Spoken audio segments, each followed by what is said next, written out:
কাতারে সড়ক দুর্ঘটনায় নিহত সিলেটের 5 প্রবাসী জানা যায় ঢল নামে মানুষের। এই মুহূর্তে কানাইঘাটে আছেন সহকর্মী জয়ন্ত কুমার দাস। আমরা সরাসরি যুক্ত হব তার সঙ্গে।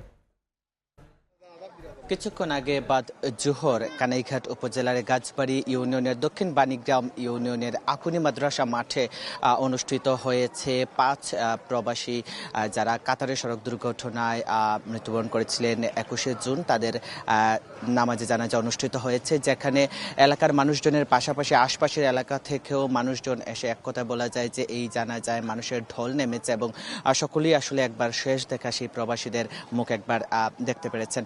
সবকিছু মিলিয়ে আসলে এই প্রবাসীরা হচ্ছে রেমিটেন্স যোদ্ধা, যারা দেশের অর্থনীতিকে সমৃদ্ধ করে।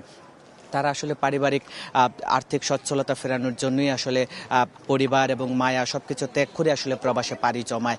কিন্তু গত 21শে জুন একটি সড়ক দুর্ঘটনায় কিন্তু 5 বাংলাদেশি নিহত হয়েছে, যাদের 5 জনের বাড়ি হচ্ছে কানাইঘাট উপজেলার যে গাছবাড়ি ইউনিয়ন আছে একই ইউনিয়নের তারা। এবং আজকে যখন সকালে ওসমানী আন্তর্জাতিক বিমানবন্দরে লাশ এসে পৌঁছায় এবং এরপরে যখন স্বজন এবং স্থানীয় জনপ্রতিনিধিদের কাছে মরদেহ হস্তান্তর করে এবং সেই মরদেহগুলো যখন গ্রামে নিয়ে আসে, আমরা দেখেছি গ্রামে মানুষজনের যে হাজারি, যে সুখের মাতম, এখানে বলা যায় যে আকাশ বাতাস যেরকম কান্না করে এরকম পরিবেশ ছিল। সকলেই আসলে কান্নায় ভেঙে পড়েছেন।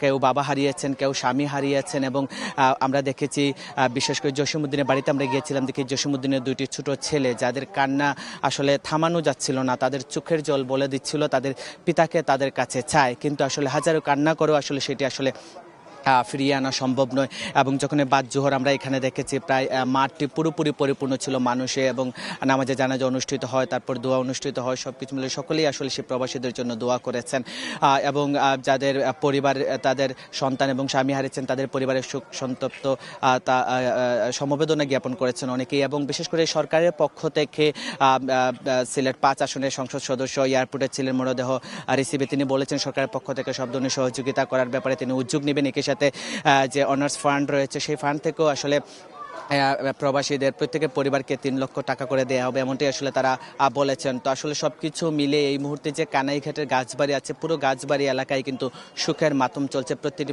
পরিবারই চলছে কান্নার রোল। এই চল আমার কাছে কানাইঘাটের গাছবাড়িতে যে 5 প্রবাসীর মরদেহ এসে পৌঁছেছে এটির সব শেষ। সরাসরি যুক্ত হয়েছিলেন সিলেটের কানাইঘাট থেকে।